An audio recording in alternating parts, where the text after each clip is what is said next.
विद्यार्थी मित्रों, हम आज एसएस पढ़ेंगे। एसएस का पाठ परिवर्तन की सामाजिक संस्कृति में प्रक्रियाएं। विद्यार्थी मित्रों, आधा पाठ हम पढ़ चुके हैं, आधे पाठ से हम पढ़ रहे हैं। तो संस्कृतिकरण की प्रक्रिया और प्रभावशाली जाति से हमारा बाकी था, वहीं से हम पढ़ रहे हैं। संस्कृतिकरण के आधार में स्थानीय प्रभावशाली जाति की महत्वपूर्ण भूमिका है। जीवन शैली का अनुभव करने में ब्राह्मणों के पश्चात अन्य जाति ने भी अनुकरण किया। इसकी स्पष्टता के लिए श्रीनिवास ने 1955 में सोशल स्टेशन ऑफ मैशन विलीज में सर्वप्रथम प्रभावशाली जाति का आधार दिया। उनके मतानुसार प्रभावशाली जाति ग्रामीण सामाजिक जीवन को समझने के लिए तथा सांस्कृतिकरण के पैटर्न दिखाई देती है। देखो विद्यार्थी मित्रों की प्रभावशाली जाति यानी ब्राह्मण है, उच्च जाति के लोगों के लिए ये बनाया। पर श्रीनिवास ने 1955 में हर एक जाति के लिए ये बनाया। जाति को प्रभावशाली बनाने के लिए श्रीनिवास ने कई मापदंड लिखे हैं। हर एक जाति को प्रभावशाली बनाने के लिए श्रीनिवास ने मापदंड लिखे। तो उसमें पहला, स्थानीय क्षेत्र की उल्लेखनीय जमीन मालिक का अधिकार इस जाति के पास होना आवश्यक है। यानी जिसका जमीन का मालिक हो उसका अधिकार इस जाति के पास होना चाहिए। दूसरा, संख्या की दृष्टि से इस विस्तार में अच्छी जनसंख्या होनी चाहिए। यानी संख्या की दृष्टि से विस्तार बड़ा हो तो उस तरफ की संख्या उसमें शामिल होनी चाहिए, उतने जाति के लोग रहने चाहिए। तीसरा, उच्च पारंपरिक स्तर के उपरांत शिक्षण का प्रमाण, प्रशासनिक सेवा, नौकरी, आपके शहरी स्रोत भी कई जातियों को ग्राम्य विस्तार में सत्ता प्रतिष्ठा देकर असरकारक बनाते हैं। देखो क्या करते हैं कि उच्च पारंपरिक स्तर में यानी नौकरी के लिए लोग शहर की ओर चले जाते हैं। तो ग्राम्य विस्तार में ज्यादातर कोई रहता नहीं है, यानी बूढ़े बुजुर्ग होते वही ग्राम्य विस्तार में रहते। तो उसके लिए विस्तार में उसके सत्ता प्रतिष्ठा देकर असरकारक बनाए हैं कि कैसी उसकी सत्ता है, कैसे लोग हैं उसके। उसी तरह गांव में भी उसका अविष्कार बनाया। इस मापदंड के आधार पर देखें तो गुजरात में स्थानीय रूप से कई विस्तारों में क्षत्रिय और पाटीदार प्रभाव जाति का स्तर रखते हैं। देखो कि गुजरात में स्थानीय विस्तार में बराबर, तो वहाँ क्षत्रिय लोग रहते और पाटीदार मानी पटेल की एक जाति है, तो वो लोग ज्यादातर लोग रहते हैं। उसके बाद समीक्षा और मर्यादित संस्कृतिकरण के आधार की अनेक स्तरों का आलोचना हुई। पहली, संस्कृतिकरण से कई लोग असमानता पर आधारित सामाजिक रचना तंत्र में खुद का स्थान सुधार लेते हैं। देखो क्या करते हैं कि लोगों उनका खुद का जो स्थान होते हैं वो सुधारने का प्रयास करते हैं, परंतु इसके समाज में फैली असमान भेदभाव खत्म नहीं होती। समाज में जो फैली असमान भेदभाव होती है वो कभी भी खत्म होती ही नहीं, वो भेदभाव बढ़ती रहती है, वो खत्म होने का नाम लेती नहीं है। दूसरा, उच्च जाति की जीवन शैली ऊंची होती है। जो उच्च लोग होते हैं, जैसे पैसे वाले लोग होते हैं, उनकी जीवन शैली कैसी होती है, ऊंची तरह से रहने की होती है। और निम्न जाति की निम्न होती है, ऐसा साबित होता है। यानी निचले लोग की नीची तरह की होती है। इनका इतना ही नहीं, उच्च जाति के लोगों की जीवन शैली अच्छी और अनुकरणीय होती है। तो उच्च लोग होते हैं वो उनकी जीवन शैली अच्छी होती है, उनकी रहनी कहनी, उनके चलने उड़ने का ढंग वो सब अच्छी मात्रा में होता है। तीसरा, संस्कृतिकरण के महिलाओं के स्तर में सराहनीय परिवर्तन नहीं आया है। देखो उसके कारण महिलाओं में कोई परिवर्तन आया नहीं है। महिला जैसे देखो गांव में घूंघटा निकालना बराबर, ऐसे इतने घूंघटे निकाल के बाहर जाना, गांव के कोई बुजुर्ग हो उनका घूंघटा निकालता, उनमें कोई परिवर्तन आया नहीं है। उसके बाद हम देखेंगे पश्चिमीकरण की प्रक्रिया यूरोपियन प्रजा के संपर्क में से शुरू हुई थी। देखो ये पश्चिमीकरण है, तो यूरोपियन जब हमारे देश में आए तब उनके संपर्क में से ये शुरू हुई थी। तो अंग्रेजों ने 150 वर्ष के शासन के कारण उनका प्रभाव अधिक पड़ा। अंग्रेजों ने 150 साल तक भारत पे शासन किया था, तो उसके कारण उसका प्रभाव ज्यादा हो गया। पश्चिमीकरण परिवर्तन के लिए महत्वपूर्ण सामाजिक संस्कृति प्रक्रिया है। पश्चिमीकरण के अनेक अर्थ हैं, जिसमें 3 विषयों को शामिल किया गया है। पश्चिमीकरण में 3 विषयों को शामिल किया गया है। पहला यंत्र और विज्ञान, दूसरा संस्थाएं, विचार शैली और मूल्य, तीसरा वस्तुएं और भाषाएं, इसका समावेश किया गया है। तो आधुनिक भारत में सामाजिक परिवर्तन पुस्तक में M.N. श्रीवास ने पश्चिमीकरण के आधार को मुद्देवार समझाया है। इस संदर्भ में वे कहते हैं कि पश्चिमीकरण ऐसी प्रक्रिया है जिनमें भारत की 150 वर्ष के अंग्रेजों के राज के कारण भारतीय समाज और संस्कृति में अनेक स्तर में परिवर्तन आया है, जैसे कि यंत्रों की, संस्था की, विचारिक और मूल्य संबंधित इत्यादि। देखो श्रीवास M.N. श्रीवास क्या कहते हैं कि भारत में अंग्रेजों ने 150 साल तक शासन किया, बराबर, तो उसमें काफी सारा समाज में, संस्कृति में परिवर्तन आया है। तो परिवर्तन धारो के यांत्रिक परिवर्तन भी आया है, सांस्कृतिक परिवर्तन भी आया है, वैचारिक परिवर्तन भी आया है और मूल्यांकन परिवर्तन भी आया है।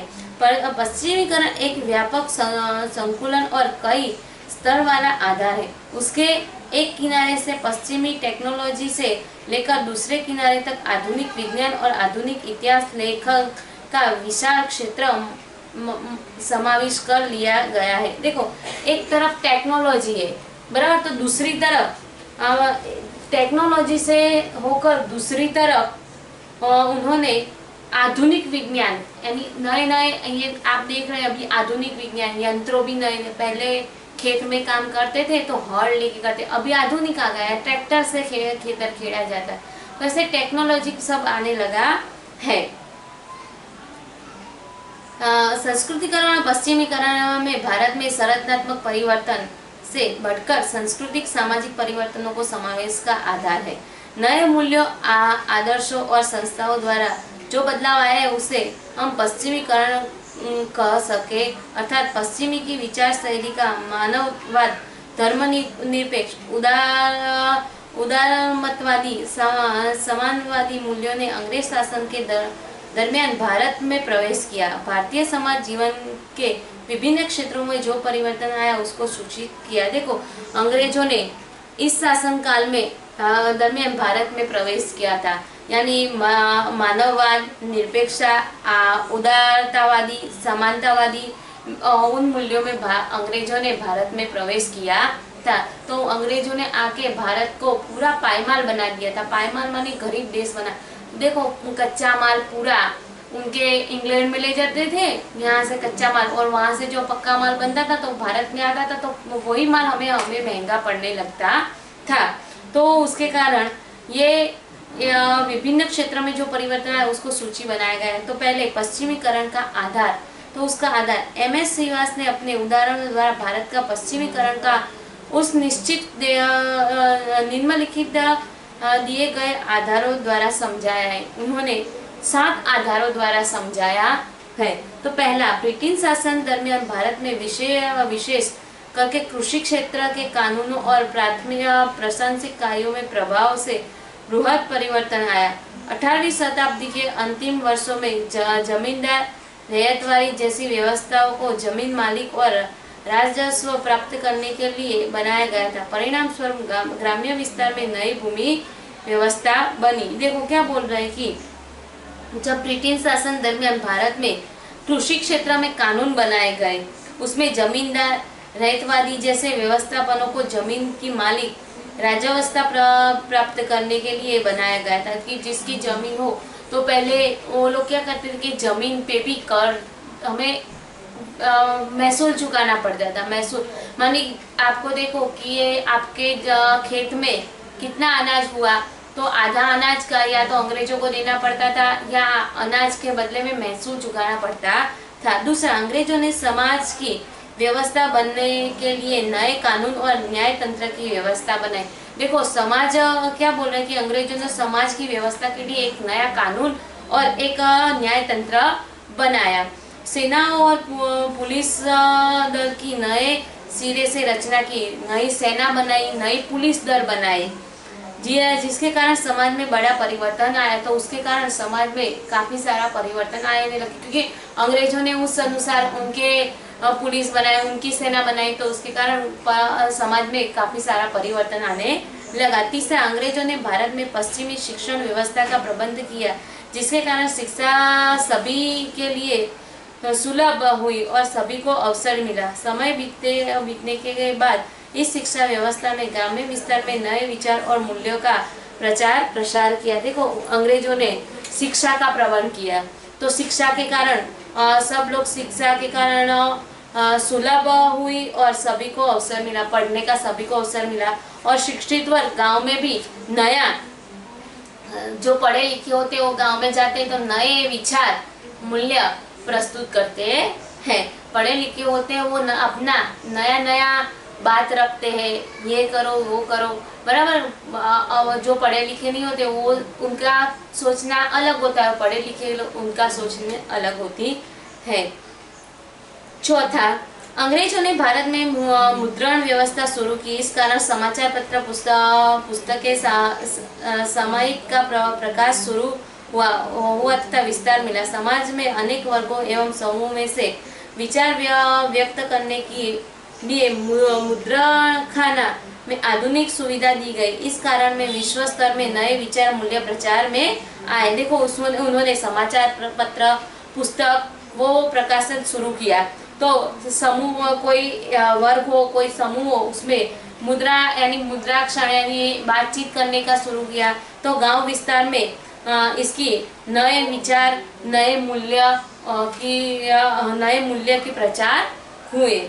उसके बाद हम देखेंगे पांचवा, पश्चिमीकरण के महत्वपूर्ण प्रभाव को निवासन यानी मानवतावाद के संदर्भ में देखते हैं। उसको पश्चिमीकरण को मानवतावाद में भी देखते हैं। जाति, आर्थिक परिस्थिति, धर्म और जाति के भेदभाव बिना सबके कल्याण के लिए आदर्श, उसके साथ समानता, स्वतंत्रता, धर्मनिरपेक्ष जैसी परिस्थिति विचार से भारत में मानवतावादी वातावरण में निर्माण में महत्वपूर्ण भूमिका निभाई थी।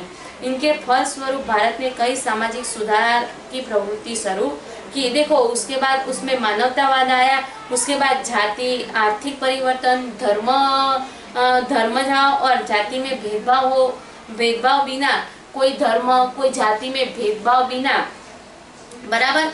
तो उनके अंदर कल्याण हुआ, आदर्श समाज बने, स्वतंत्रता, निरपेक्षता, एक साथ सब जुड़ने लगे, एक साथ सब त्योहार उत्सव मनाने लगे। उसके बाद छठा, पश्चिमीकरण के प्रभाव के फलस्वरूप भारत के विकसित व्यापार और उद्योगों के कारण शिक्षा के परिणाम स्वरूप एक नया मध्यम वर्ग तैयार हुआ। देखो, उसके बाद पश्चिमीकरण में प्रभाव फलस्वरूप बना। उसके बाद भारत में विकसित व्यापार और उद्योगों, शिक्षा के आधार से पढ़े लिखे लोग होते तो अच्छा धंधा करते हैं, यानी उद्योगों का स्थापित करते हैं।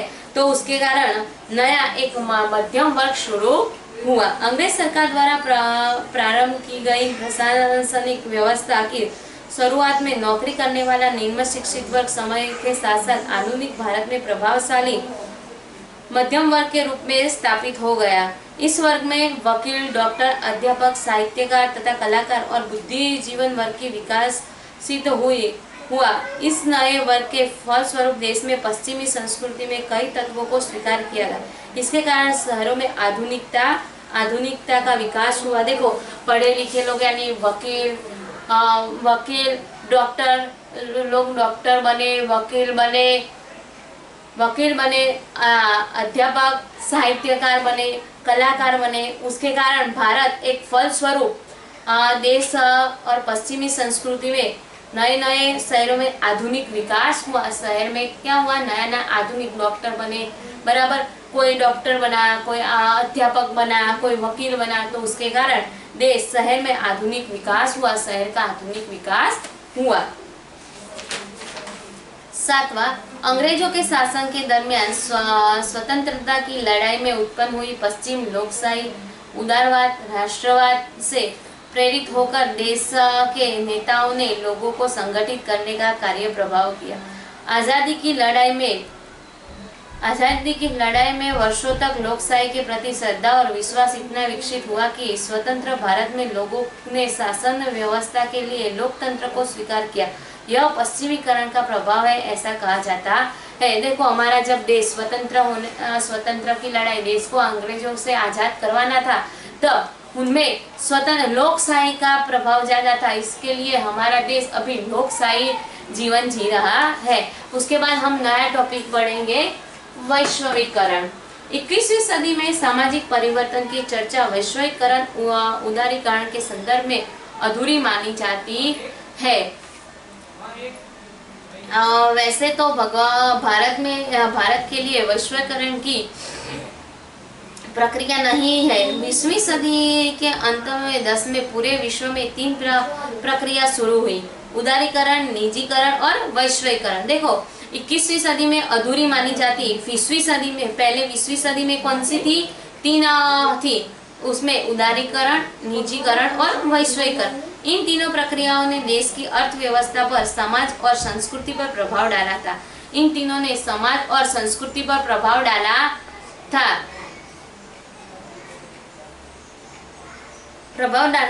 इस प्रक्रिया के कारण अधिक शीघ्रता से विश्व एक समाज और एक अंतरराष्ट्रीय बाजार बन जाता है। देखो, तो विश्व क्या बन जाता है? एक समाज और एक अंतरराष्ट्रीय बाजार बन जाता है। ऐसा भय उत्पन्न होने के कारण समाजशास्त्री और मानवशास्त्री ये दोनों प्रक्रिया के अध्ययन में रुचि ले रहे हैं। परिवर्तन की सामाजिक सांस्कृतिक प्रक्रिया के रूप में अब हम वैश्वीकरण, उदारीकरण विस्तारों को समझेंगे। वैश्वीकरण एक जटिल सामाजिक, आर्थिक, राजनीति प्रक्रिया है जो विश्व के सभी देशों में दिखाई देती है। क्या है वैश्वीकरण? एक जटिल सामाजिक प्रक्रिया है, पूरी राजनीति प्रक्रिया में जो सभी विश्व में दिखाई देती।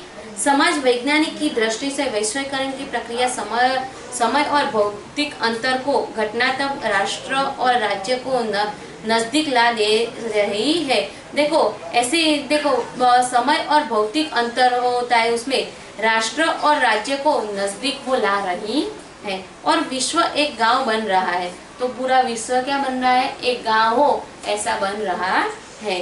संचार क्रांति और यंत्र वैज्ञानिक स्रोत इस प्रक्रिया को गति देता है। उसके बाद तो क्या बोल रहा है कि संचार क्रांति एक यंत्र है, वो विश्व को प्रक्रिया और गति देता है। उसके बाद हम देखेंगे वैश्वीकरण का अर्थ। विद्यार्थी मित्रों, वैश्वीकरण का सीधा अर्थ यह होता है कि पूरे विश्व के देश विश्व स्तर पर विचार कर रहा है कि पूरा विश्व है वो विश्व के देश के और स्तर पर विचार कर रहा है। अर्थात कोई भी देश स्वयं की राजनीति, अर्थव्यवस्था, समाज या संस्कृति के बारे में अलग रूप से न विचार कर समस्त जगत के संदर्भ में विचार रहा है। देखो, पूरा देश राजनीतिक और अर्थव्यवस्था, समाज, संस्कृति के बारे में नहीं विचारता, पर पूरे देश के बारे में विचारता है।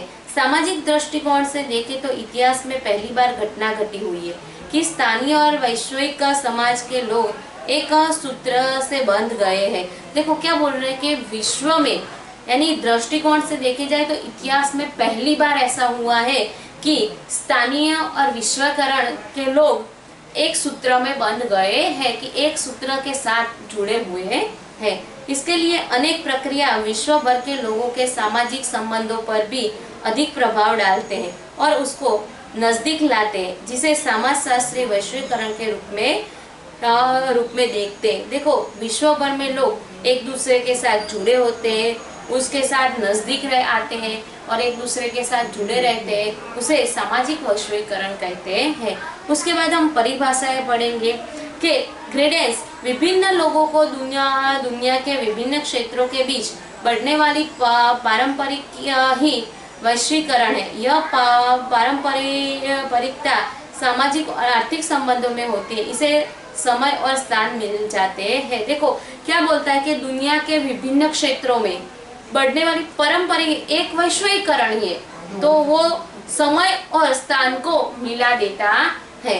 और योगेंद्र सिंह, भारतीय समाज में 1990 के दशक के पश्चात सामाजिक स्तरीकरण का स्वरूप बदलाता है। साथ ही साथ जनसंख्या विषय परिवर्तन की गति में बदलाव आया है। तत्पश्चात जनसंख्या विषय में परिवर्तन और नगरीकरण तथा औद्योगिकरण की प्रक्रिया तीव्र हुई है। तो वो ऐसा मानता है कि 1990 से दशक में पश्चात सामाजिक स्तरीकरण का स्वरूप बदला। वो ऐसा बोलता है कि 1990 के बाद कि सामाजिक स्तरीकरण का स्वरूप बदल गया है। तो जनसंख्या विषय में परिवर्तन यानी जनसंख्या के विषय में परिवर्तन और गतिशील हुआ है। उसके बाद मालक